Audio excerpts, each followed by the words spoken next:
Unang Korinto, ika-6 na kabanata.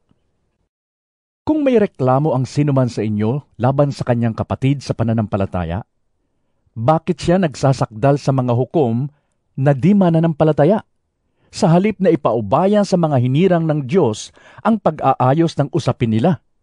Hindi ba ninyo alam na ang mga hinirang ng Diyos ang hahatol sa sanlibutan? Kung kayo ang hahatol sa sanlibutan, hindi ba ninyo kayang hatulan ang ganyang kaliit na bagay? Hindi ba ninyo alam na hahatulan natin ang mga anghel? Gaano na lang ang mga bagay na may kinalaman sa buhay na ito? Kung may mga usapin kayo, bakit ninyo ito idinudulog sa mga taong hindi kinikilala ng iglesia? Dapat kayong mahiya. Wala bang isa man lang sa inyo na marunong mag-ayos ng awayan ng magkakapatid? Bakit nagsasakdal kayo sa hukuman, kapatid laban sa kapatid, at sa harap pa naman ng mga di mananampalataya? Ang pagkakaroon ninyo ng usapin laban sa isa't isa ay isa ng kabiguan sa inyo. Bakit hindi na lang ninyo hayaang gawan kayo ng masama? Bakit hindi na lamang ninyo hayaang madaya kayo? Subalit, kayo mismo ang gumagawa ng masama at nandaraya, kahit na sa mga sarili ninyong mga kapatid sa pananampalataya. Hindi ba ninyo alam na ang mga makasalanan ay walang bahagi sa kaharian ng Diyos? Huwag ninyong dayain ang inyong sarili. Ang mga nakikiapid, sumasamba sa Diyos-Diyosan, nangangalunya, nakikipagtalik sa kapwa lalaki o kapwa babae, nagnanakaw, sakim, naglalasing, nanlalait ng kapwa, o nandaraya, ay walang bahagi sa kaharian ng Diyos. Ganyan ang ilan sa inyo noon.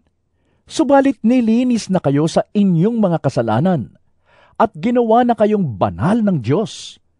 Pinawalang sala na kayo sa pangalan ng Panginoong Hesukristo at sa pamamagitan ng Espiritu ng ating Diyos. May magsasabi, malaya akong makagagawa ng kahit ano. Ngunit ang sagot ko naman ay, hindi lahat ng bagay ay nakakabuti. Maaari ko ring sabihin, malaya akong gumawa ng kahit ano. Ngunit hindi ako magpapaalipin sa anumang bagay. Sasabihin naman ng iba, ang pagkain ay para sa tiyan, at ang tiyan ay para sa pagkain. Totoo iyan. Ngunit parehong sisirain ng Diyos ang mga ito. Ang katawan ay hindi para sa imoralidad, sapagkat ito'y para sa paglilingkod sa Panginoon. At ang Panginoon naman ang nag-aalaga sa katawan.